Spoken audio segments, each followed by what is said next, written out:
There have been a lot of dumb false prophets down through history. I'm not familiar with all or even most of these false prophets, but I challenge you to find a false prophet who was dumber than Muhammad. We'll read a few passages and you can tell me if I'm right or wrong. We'll read a quick comment from Aisha about some of the worldly things that Muhammad really liked.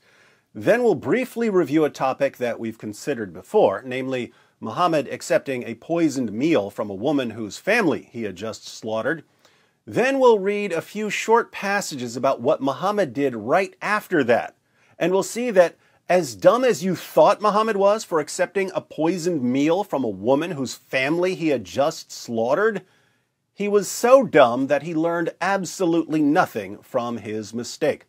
So, first, some worldly things that Muhammad really liked. Ibn Sa'd, Volume 1, page 469. Aisha said, "The Prophet of Allah, may peace be on him, liked three worldly objects: perfume, women, and food. He obtained two and did not obtain one. He obtained women and perfumes, but did not get food." Now, obviously, he obtained food, or he would have starved to death. Aisha seems to mean that he didn't get enough of the delicious sort of food he liked. He got plenty of perfume and plenty of women and girls, but not enough delicious food. Why is this important? Well, when we talk about Muhammad liking food and liking women, that's an understatement. Lots of men like food and women. Muhammad liked food and women so much that when some delicious food or a beautiful woman was in front of him, he lost his ability to think clearly, and he would become so obsessed with having the food or the woman, he would put lives in danger. So, familiar example, Muhammad and his companions conquered the Jews at Khaybar. After the battle, a Jewish woman, whose family had just been slaughtered, offered to cook a delicious meal for Muhammad. And Muhammad, tactical genius that he was, kindly accepted her offer. Sunan Abu Dawud 45:12 starts off with a little passage about Muhammad accepting gifts. Then we have, this version adds, "So a Jewess presented him at Khaybar with a roasted sheep which she had poisoned. The messenger of Allah ate of it, and the people also ate. He then said, 'Take away your hands from the food, for it has informed me that it is poisoned.' Bishr ibn al-Bara ibn Marur al-Ansari died. So he, the Prophet, sent for the Jewess and said to her, 'What motivated you to do the work you have done?' She said, 'If you were a prophet, it would not harm you, but if you were a king, I should rid the people of you.' The Messenger of Allah then ordered regarding her, and she was killed. He then said about the pain of which he died, 'I continued to feel pain from the morsel which I had eaten at Khaybar. This is the time when it has cut off my aorta.'" So, this poison eventually killed Muhammad. He spent a few years in pain, and then it killed him. This story in Sunan Abu Dawud is missing an important detail. We can find the important missing detail in Ibn Sa'd, Volume 2, page 252. The Apostle of Allah sent for Zainab bint al-Harith and said to her, "What induced you to do what you have done?" She replied, "You have done to my people what you have done. You have killed my father, my uncle, and my husband. So I said to myself, if you are a prophet, the foreleg will inform you, and others have said, if you are a king, we will get rid of you." Muhammad killed this woman's father, her uncle, and her husband, and then she offered to cook dinner for him. I've never met a person dumb enough to think it's a good idea to accept a meal from a woman whose family he just slaughtered, but Muhammad's about to get even dumber. What did Muhammad do after he was poisoned? Well, what did he really like besides food? Perfume and women, right? There are a bunch of passages about Muhammad almost getting himself killed again. We'll just cover the basics here. Sahih al-Bukhari 42:11. Narrated Anas bin Malik, "We arrived at Khaybar, and when Allah helped his apostle to open the fort, the beauty of Safiya bint Huyay bint Akhtak, whose husband had been killed while she was a bride, was mentioned to Allah's apostle. The prophet selected her for himself and set out with her. And when we reached a place called Sid Saba, Safiya became clean from her menses. Then Allah's messenger married her.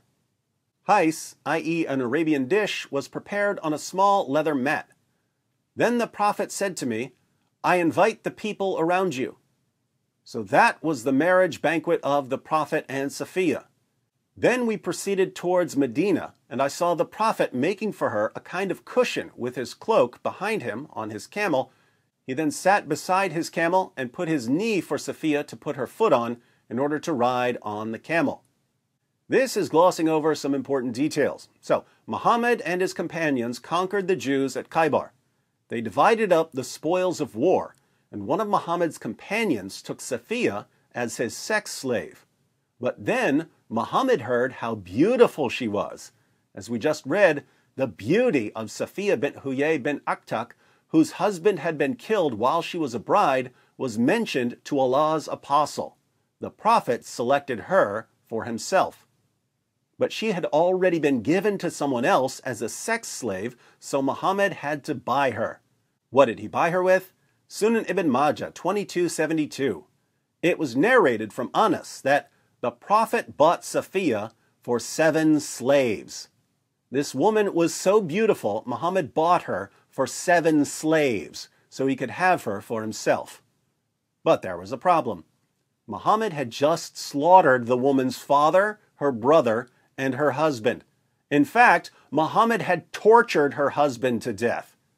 Then, after killing her father, her brother, and her husband, he decides to take her as his new bride because she was so beautiful. Watch how one of his followers realizes how stupid this is. The History of At-Tabari, volume 39, page 185. While the prophet was lying with Safiya, Abu Ayyub stayed the night at his door. When he saw the prophet in the morning, he said, God is the greatest. He had a sword with him. He said to the prophet, O messenger of God, this young woman had just been married, and you killed her father, her brother, and her husband. So I did not trust her not to harm you. The prophet laughed and said, Good. Now, Muhammad didn't get killed, but that was just dumb luck, because he had put himself in the same situation he had put himself in when the woman poisoned him. He let Zainab bint al-Harith cook him a meal after he had killed her father, her uncle, and her husband. His stupidity there got one of his companions killed, and he eventually died because of his stupidity. But right after he was poisoned, he hears about a beautiful woman named Safiya, whose father, brother, and husband he had just killed, and he just can't resist. He has to have her. So he has sex with her, then falls asleep. Safiya didn't kill him, but she could have. Muhammad's companion, Abu Ayyub, stood outside Muhammad's tent all night with a sword in his hand, thinking to himself, Are you serious? Muhammad just got poisoned because he couldn't resist some roasted lamb, and now he's about to get stabbed or smothered because he couldn't resist a pretty face? I challenge you to find a dumber false prophet than this. It